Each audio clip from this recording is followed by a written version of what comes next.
Baik, sahabat talent mapping yang berbahagia, Jeki Pristoni, praktisi talent mapping. Mari kita akan mencoba mengenal salah satu dari 34 bakat di talent mapping, yaitu bakat achiever. Bakat semua. Apa sih bakat achiever itu? Apakah teman-teman sudah tahu atau bisa merasakan?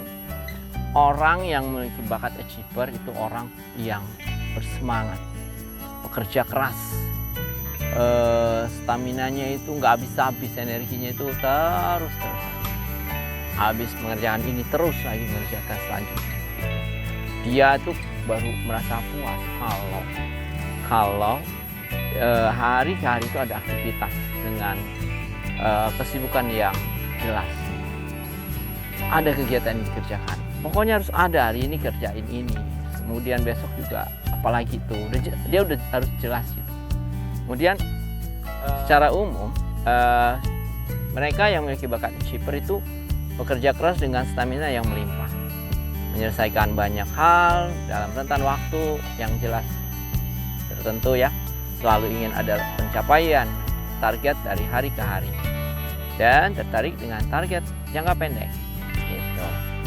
Dan core strength-nya itu meraih banyak pencapaian.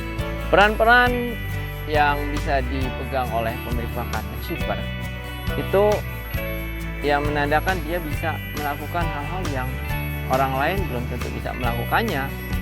Energi yang nggak habis-habis, kemudian harus mengerjakan ini, kemudian lanjut lagi, misalnya apa lagi, mendapatkan umpan balik dan cocok bagi dia, jelas misalnya.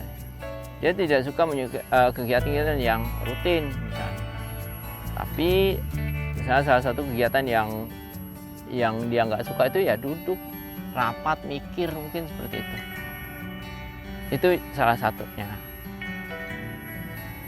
Dan kalau bisa sih model pemilik bakat achiever ini ya harus jelas gitu, kegiatan-kegiatannya apa sudah difokuskan ya. Pemilik bakat ini nggak suka sama orang yang santai, ngalir pelan apa gitu ya, santai aja misalnya, istilahnya kayak gitu tuh. Pemilik bakat achiever nggak banget, bisa-bisa dia melipir pergi gitu. Ini nggak dunia gua gitu kan, seperti itu.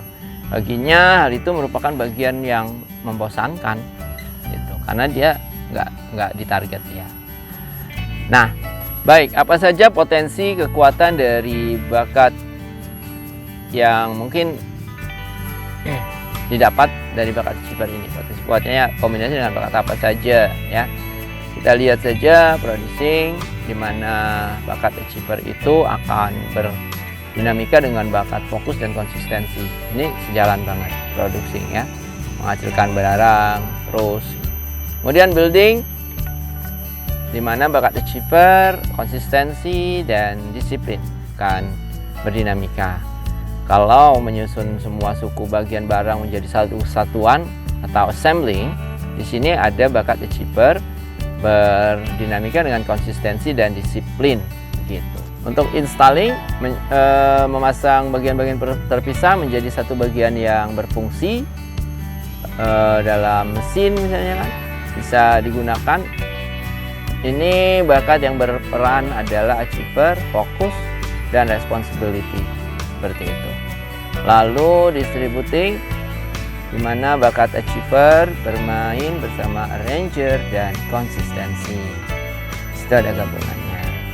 Oke, researching, di mana bakat achiever bersama analytical dan bakat input.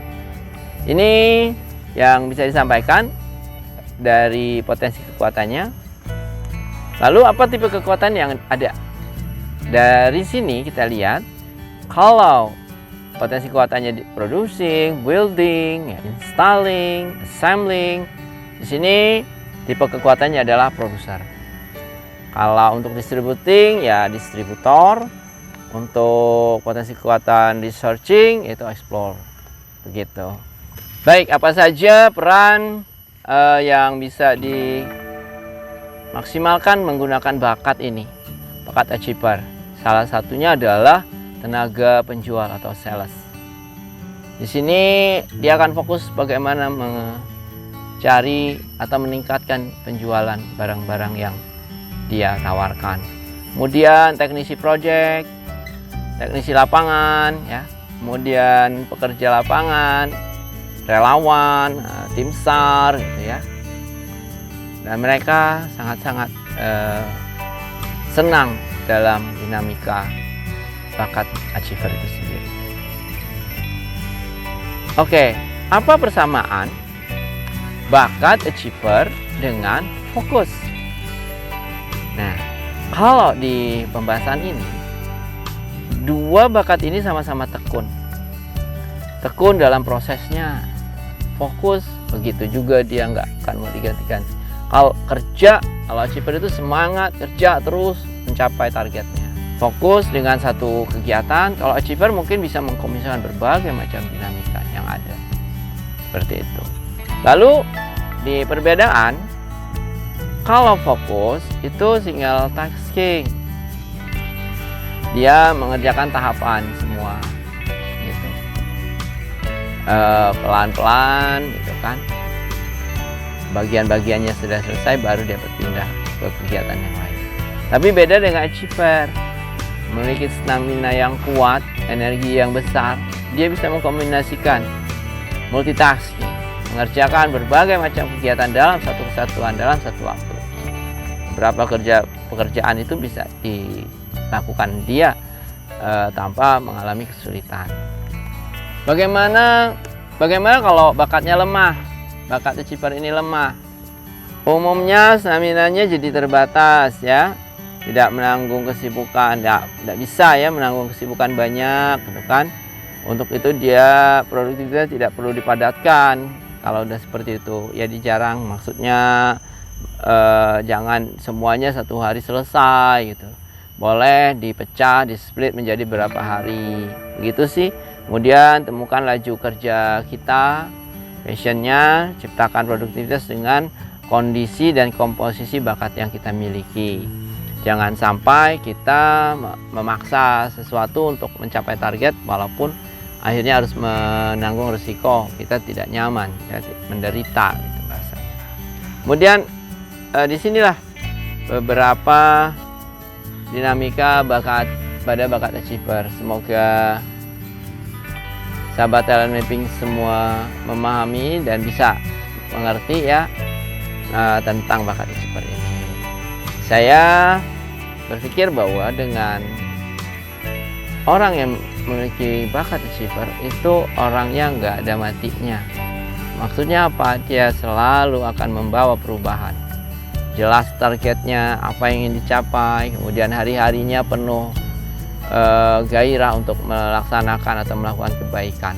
Bagaimana kalau orang yang tadi, misalnya tim SAR tadi, tidak memiliki bakat achiever, maka dia bisa tidak mampu melakukan apa yang diminta oleh tanggung jawab sebagai tim SAR. Pada saatnya tiba, dia harus maksimal bekerja, menyelamatkan orang dan fokus pada tujuan itu. Baik, semoga bermanfaat di agenda ini. Saya berterima kasih atas perhatiannya. Wassalamualaikum warahmatullahi wabarakatuh. Salam Fatih.